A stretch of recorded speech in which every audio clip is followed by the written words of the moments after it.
I'm Marilia, your host, and I warmly welcome you to my YouTube channel.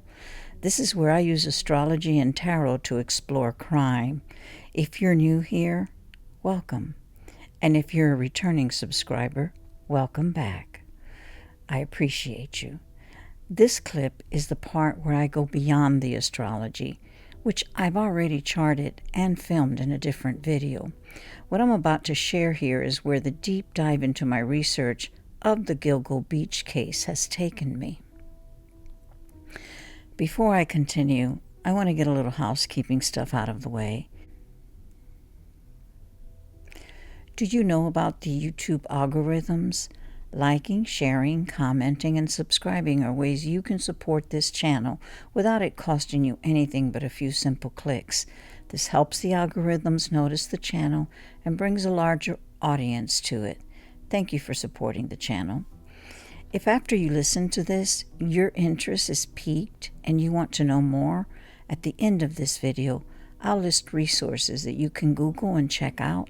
Remember, this video is my interpretation and representation of what I have found. Please do your own research and come to your own conclusions. This is Grizz, gossip, rumor, innuendo, streams, even though we do consider all of the facts that are available. Let's go there. The bodies known as the Gilgo Four, found along the beaches of Long Island, were part of a total of 11 bodies discovered there beginning in 2010.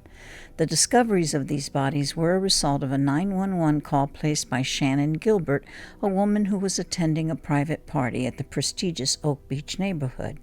This is a gated community populated with vacation and retirement residences belonging to affluent individuals. Shannon was not an affluent individual. It was known that certain residents from this community often hosted parties that provided ladies who were paid participants in adult entertainment, catering to gentlemen. Often high-ranking corporate, political, and law enforcement persons attended these parties. These guys enjoyed the entertainment provided by the ladies. The hosts also offered a banquet of controlled substances along with the usual generous quantities of alcohol for consumption. These individuals are part of a circuit of those who share risque adult films portraying fetishes and other illegal acts involving minors and unwilling participants. This is the kind of club you were happy not to be a part of, in a community you wouldn't want to live in. But it's just a speck of the sheer numbers of these types of gatherings that are hosted in communities everywhere, right under our noses. There might be such an event taking place right in your neighborhood that caters to that darkness within the human heart. Now, this is where we first meet Shannon Gilbert.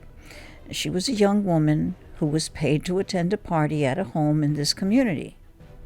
But something went wrong this night that led her to make that 911 call that lasted 23 minutes. In the call, it sounds as if she was either experiencing a psychotic break or reaction to some ingested substance. Either way, she was under extreme duress and ran frantically from house to house and eventually into the cold, dark night. It was as if she was being hunted or haunted. We will never know because she disappeared that night. But her 911 call was a catalyst for the discovery of all the bodies, including hers, hidden in the thick Salt Bay marshes of Long Island's South Shore. Now, as I look closer at this, I notice that the bodies were disposed in groups of 4 graves. There are the 4 bodies known as Gilgo 4, but then if you consider the 4 bodies that were dismembered, 4 seems to be a recurring number. For instance, of the 4 dismembered bodies, 1 had their torso buried in Manorville, yet the head and legs belonging to that individual were buried in Oak Beach. Then the torso discovered on Oak Beach had the head and legs buried in Manorville. I noticed that's 2 people, but 4 graves. The other 2 dismembered bodies, as far as I have been able to find out, were each buried in individual graves.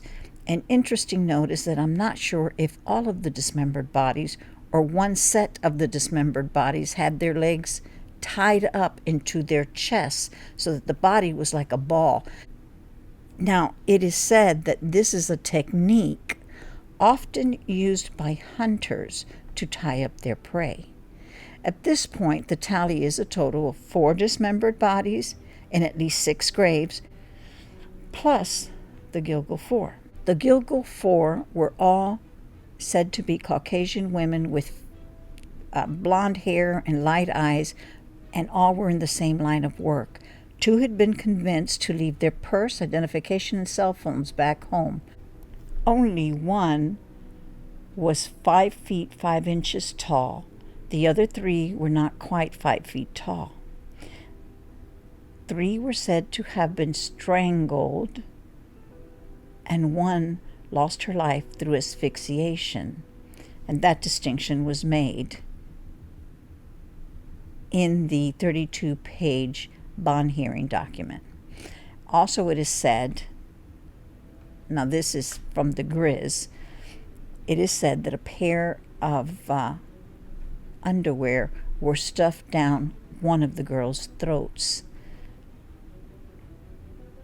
And I believe that that's the one girl that he so far has not been charged with. Now, the bodies were all placed within 400 feet of each other, and all of them were bound, arms and legs, and at least 3 of them were wrapped in some kind of camouflage burlap material associated with duck hunting. It might have been all 4 of them, but accounts vary on that. The use of camouflage burlap associated with duck hunting points to someone who is a hunter being involved. Now, this makes 2 groups of 4 victims in each group. The question is, are they connected?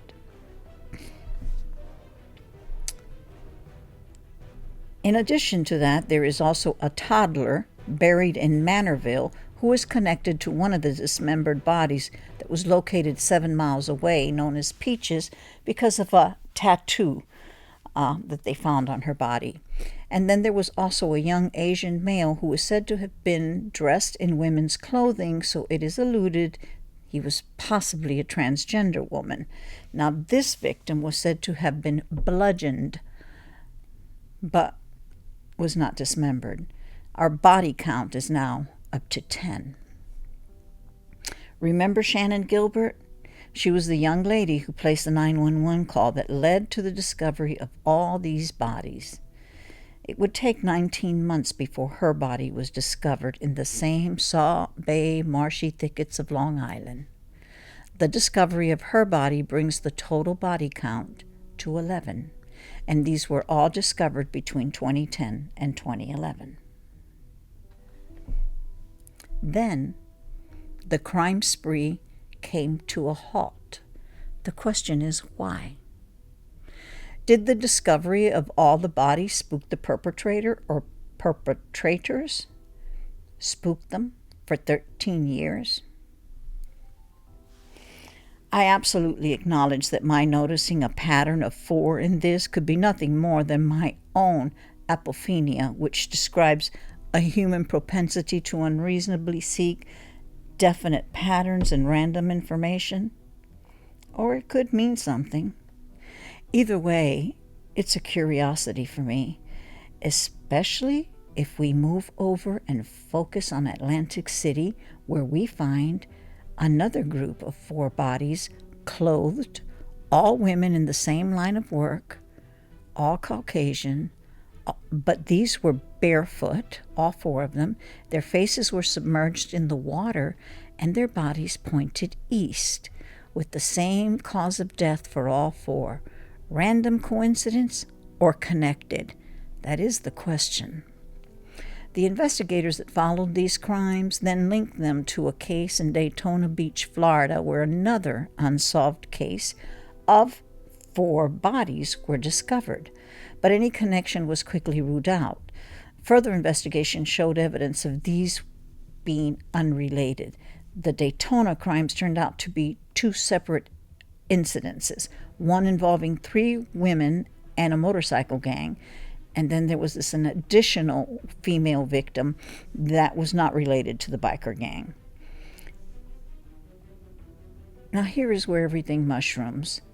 While investigating the Daytona Beach Code cases, Leads developed linking to brothers who were known perpetrators of similar crimes in nearby DeLand, Florida, still on the East Coast. Now, that investigation then leads to other locations, which eventually unravels what has come to be known as victims of long-haul serial perpetrators. And what I discovered blew me away. In this particular crime wave, all of the victims are women, except the one Asian male who is said to have been wearing women's clothing, so we assume it may have been a transgender woman. Now, the victims were all desperate and vulnerable in their early to mid-20s. I think one was 27 years old, some only recently having entered the line of work that they will forever be associated with. They were trying to avoid becoming homeless. Some were escaping from broken and abusive homes. All seemed to share stressful early childhood experiences.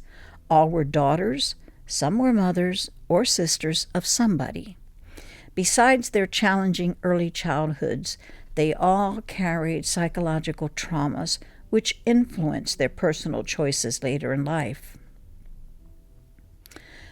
I acknowledge that a person's background and childhood experiences are not always within their control, and these can set them up for difficulties in life. In these cases, vulnerability led these women to resort to a dangerous, high-risk way of earning money in order to finance their lives and, in some cases, mostly all the cases, support their habits. Addiction is something that can begin with seemingly benign intentions of self-medicating for survival, or it can be overprescribed medications for an injury that becomes a tool of control and manipulation in the hands of another, or in a person's own hands, in a self-sabotaging way. Often it is a man, though, who will step into the life of a vulnerable and fragile female and use addiction in order to control her. But again, there are cases, a lot of cases, where women do this to themselves by turning to drugs to escape their reality, and then later they find themselves in the clutches of a more wicked demon than the one they were trying to escape. Pimps and tricks develop into a lethal pattern. The girls make choices out of desperation, leading to outcomes they were not prepared for. Unfortunately, they wind up demeaning themselves in abusive situations, often controlled by pimps who use the women's addiction to enslave them. The con? They care for you, get you high while they're grooming you. Once you're addicted, they control you. They will traffic you as an object from then on, unless you escape their clutches. Such experiences were common among the victims in all of these cases, and even if they were able to become independent of their pimps, they will not be so fortunate becoming independent of their addictions. The faces and stories of the victims known as the Gilgal Four are representative of a much larger demographic of women whose disappearances and deaths are largely ignored, and they are allowed to become invisible. Unfortunately, for all of these women, the line of work they were engaged in at the time of their death marks their entire lives to the public at large. They will forever be remembered that way. Most people will not look any deeper than that. They will not consider the innocent child who grew up in really stressful, harmful, abusive circumstances, surrounded by poverty and neglect, things that were not in their control, in which they barely survived. They will not consider these experiences led them to the drugs they ran to in an effort to self-medicate and dull their pain from the realities of their life. They ran into the arms of men who took advantage of these desperate, fragile, and broken women. They bought the services the women offered. If these young women fall prey to a serial perpetrator, what they were doing at the time of their death brands their entire life forever, and it becomes a stigma for their families, who will have to carry that memory with them throughout their own lives. It's very painful. This is the reality of who we are as a society. Maybe not who we want to be, but that is who we are. We look at them in a very detached way. They are not us. They are not our loved ones. That happens to somebody else. We even blame them by saying they place themselves in these dangerous situations as a way to assuage our own feelings of helplessness about what happened to them. The truth is that when a person is an adult, there isn't much that anybody can do to save them from themselves. All that has to take place in the early childhood years leading up to them becoming adults. Despite that, rather than to victim shame, we should be focusing on who the hell are these deranged, perverted, narcissistic, psychopathic men. Those who belong to this private club of men who like to entrap, hold hostage, violate, humiliate, torture, and end the lives of so many women. Those men, once they are found and identified, once they are found guilty and convicted, they're also branded, and their families also must carry the stigma, the shame with them until the end of their lives for generations to come. Every single one of us matters in this world. Every single life matters. Each individual is like a small walking universe. We have families, we have friends, we have colleagues. We live in communities. What happens to one of us has a ripple effect. That's how we're connected. Maybe this will help just a little bit and remind us to be kinder to one another, because what happens to one person can easily happen to any one of us. But wait, there's more. It was even more shocking to me to find that there may be actual circuits or clubs in which members share these women, passing them along to each other to further victimize them until they perish. Did you even know that such a thing could exist in our world, here in America today? I didn't. Like many people, I thought serial perpetrators were an anomaly. I found out they are more common than we can ever imagine. That shocked me. Investigations stemming from the Gilgo Beach case, which has expanded over 13 years, led to uncovering an unfathomable number of perpetrators, many operating from the major interstate networks that connect our cities across our country. A major crossroads location is in Oklahoma, where two major interstates intersect. One convicted serial predator gave interviews providing tips regarding a network of about 7 individuals, among them a woman who belonged to such a club.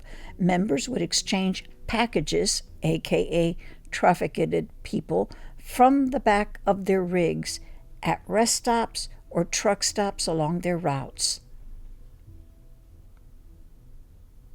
And they did this with other truckers. Can you believe this? How can this be? Does the federal government know about this? Yes, they do. But here's why the perpetrators get away with it. Let's talk about the VICAP system. It stands for Violent Crime Apprehension Program. It is the federal system that tracks serial offenders and their victims, especially those operating along our country's interstate systems. These perpetrators target women soliciting at truck stops offering adult entertainment services. Soliciting at truck stops is considered the lowest rung of the ladder in that industry, by the way. And according to the statistics, there are over 500 known victims each year entered into the VICAP system and over 200 suspected perpetrators. However, these numbers likely underrepresent the reality, which may be closer to around 1,000 victims each year. The reason for the underreporting is the existence of over 17,000 law enforcement agencies in our country, each working independently and using their own systems. The lack of shared information makes it difficult to identify commonalities between cases. The VICAP system, which enables data sharing, is understaffed and minimally effective. Furthermore, there's no mandate for law enforcement agencies to enter information into the system. It's totally voluntary. And this is something that exacerbates the problem. This results in thousands of unsolved cold cases, missing persons, and unidentified bodies every year, reaching an insurmountable number. In reality, serial perpetrators are not the geniuses we think they are. They're essentially very common. The main obstacles to finding them are the weaknesses in our tracking, data collection, processing, and analysis capabilities. Maybe artificial intelligence could potentially assist in addressing this issue. Sadly, women providing adult entertainment, and especially those of vulnerable backgrounds, are not a priority for anyone, sometimes not even their own families. Serial perpetrators preying on these women are reaching epidemic proportion. It's a problem that spans across the entire country, not just confined to Gilgo Beach or one specific state. These crimes occur wherever there's an interstate or truck stops, rest areas, or a platform allowing advertisement of these types of services by individuals of any walk of life in any community, urban or suburban. And body disposal or dump sites can be anywhere, from desolate wooded areas, forests, along the highway, deserts, ocean, swamps, or someone's backyard. When we hear of something like the Gilgo Beach case, keep in mind it is representative of a demographic of women that is invisible, undervalued, and considered expendable. That's why the perps choose them. Their faces and stories trend on social media and in mainstream media for the moment, and then they disappear, along with the faces and stories of thousands of other victims each year. Not all of the victims are ladies of the night. There are thousands of missing women who did not have that history. They did not share those life experiences. Some came from wonderful, loving, supportive families. Some were just victims of another type of deranged perpetrator. Not one that is considered a serial offender. But it seems women don't matter that much. We haven't come far in how women are valued in our country. If in our societies the trend is to look the other way at the numbers of women that go missing each year, we point out human rights in other third world countries, but not in our own. We need to stop looking at it as it's somebody else's problem and think of it as it could be our loved one and easily become our problem.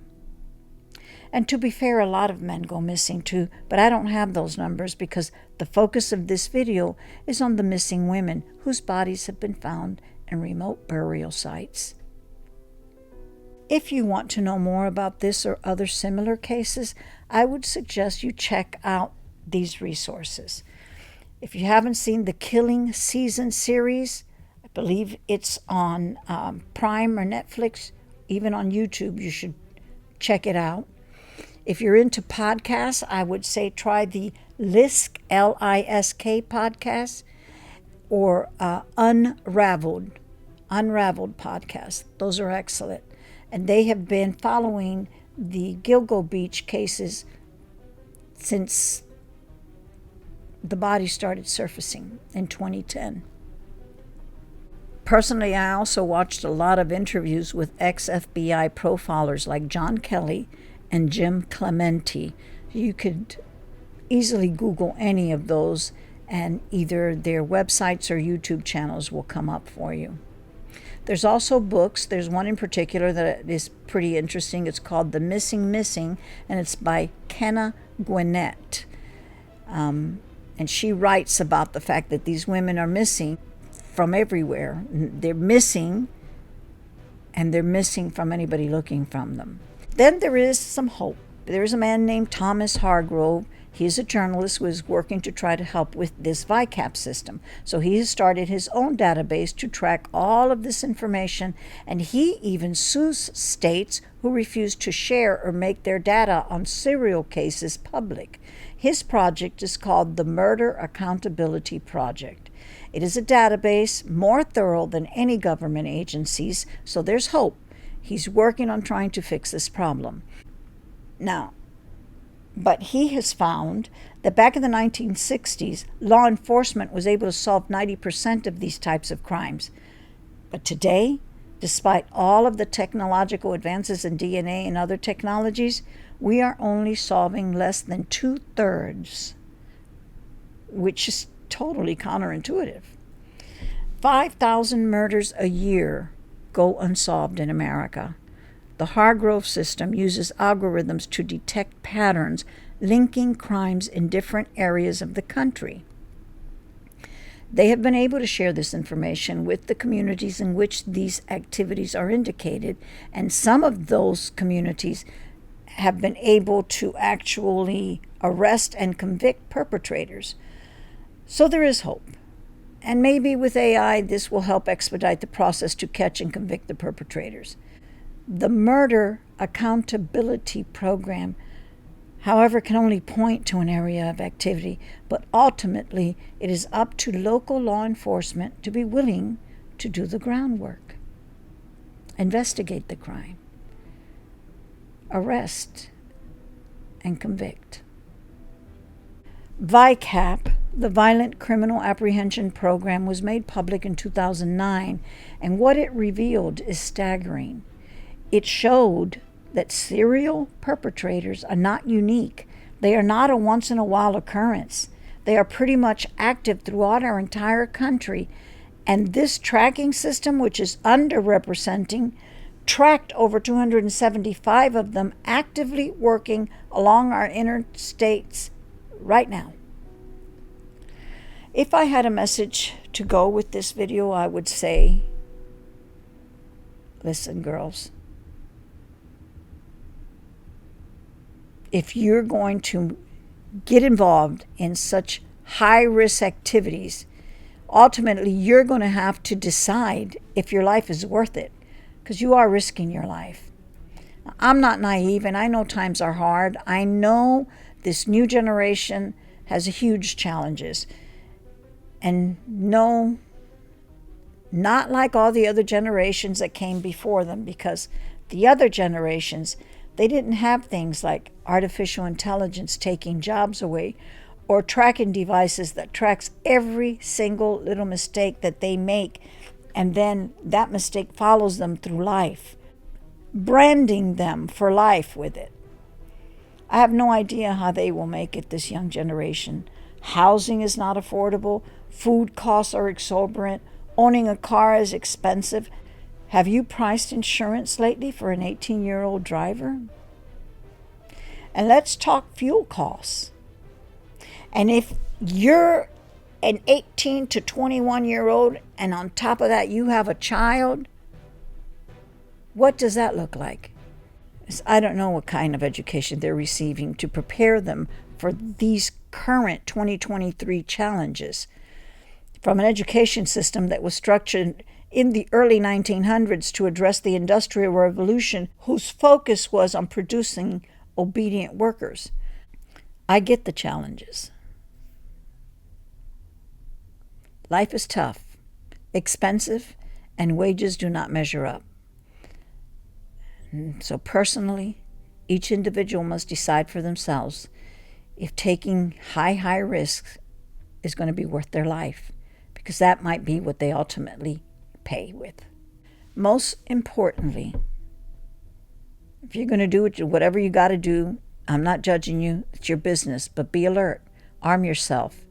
Carry pepper spray, a stun gun, or an actual gun that you have a license and a permit to carry and have been trained to use. Perpetrators aren't going to give you a chance.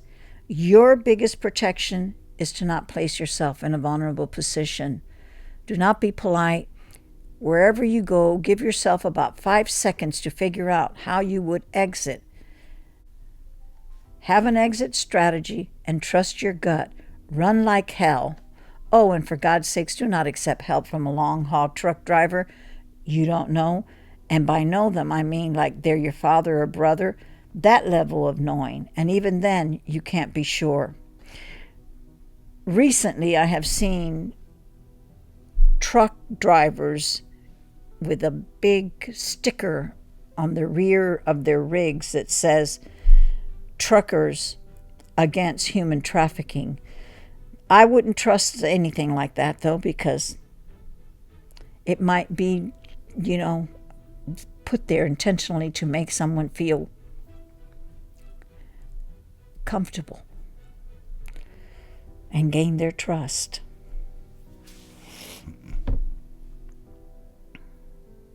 I hope you'll join me for the next episode as I continue my exploration of this case.